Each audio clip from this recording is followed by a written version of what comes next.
Most of us know by now that it's pretty much bad form to break up with someone with a text message. But here is proof. Quinn Woodward, who a writer and blogger, went out with a government worker she met at a D.C. bar. Then he broke up with her via text after just 2 dates. Quinn joins us now. Hi, Quinn. Hi, good morning. How are you? I'm doing great. How are you? I'm doing very well, thank you. Okay, so let's start off by reading the offensive text that you were sent first. The text says, "Hi, listen, I had fun, Sat, but quite honestly, I'm in a state of flux right now," which sounds like a cop-out to me, "and I'm really not looking for a relationship. Sorry to be a downer before your birthday, but I have no doubt you'll move on quickly as you are a funny, smart, cool girl. Good luck." What did you think when you got that text? So let me back this up and just explain why my response was so spazzy. I had met this guy. I'd only been on 2 dates. The relationship was not sexual in nature whatsoever. It'd been 2 casual dates. That's it. And he had been trying to move things along a little further. I'd kind of declined some of his advances, if you know what I'm saying. And I liked him, so I was going to let him, I would see where things grew organically. But in terms of, that immediately, I was pumping the brakes a little bit. And my birthday party is this weekend. I had invited him to come join us, and he couldn't make it. So I said, okay, it's going to be about 100 plus people. That's fine. And he said, but we'll go to the country and do like a wine tour the following weekend. And I was like, okay, I'm not really ready for like a spend the night weekend away.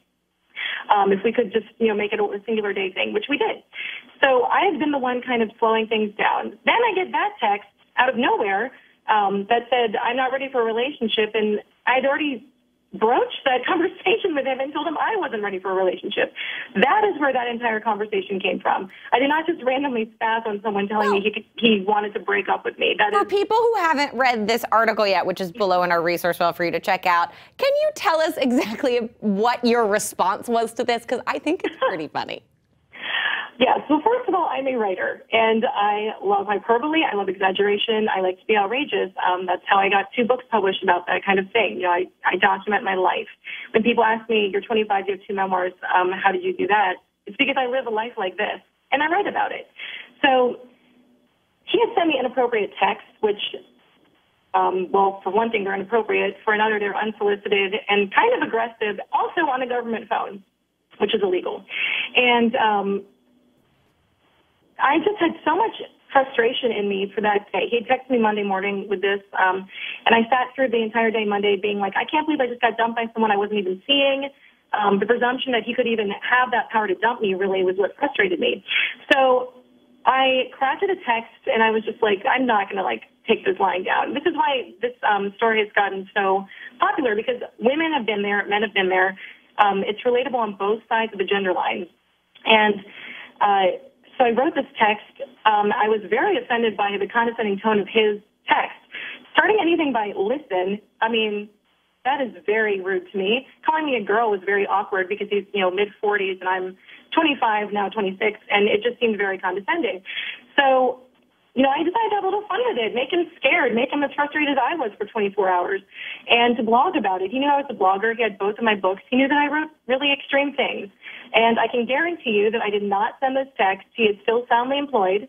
His employer has no idea. Okay, so just for people who are a little unclear here, the idea was that you sent the sexts that he sent you on his government phone to the agency where he works to make him squirm, but you didn't actually send the sexts. No, I don't want to ruin anyone's life. He has a daughter. I do not want to take away anything from his career. I wanted to make him upset. I was upset. Now, how it exploded is just hilarious, and, people just took it so personally. And he knew, by the way, that didn't happen. He knew. So, these people coming out all in arms, they aren't even on the receiving end of this so-called firing, and they just got so offended. And it's very funny that people can get so attached to someone that they don't even know. And like I said, this guy is totally anonymous. No one knows who he is. His own boss doesn't know who he is. And he's still gainfully employed? He is. Trust me, he makes plenty of money on the government dime.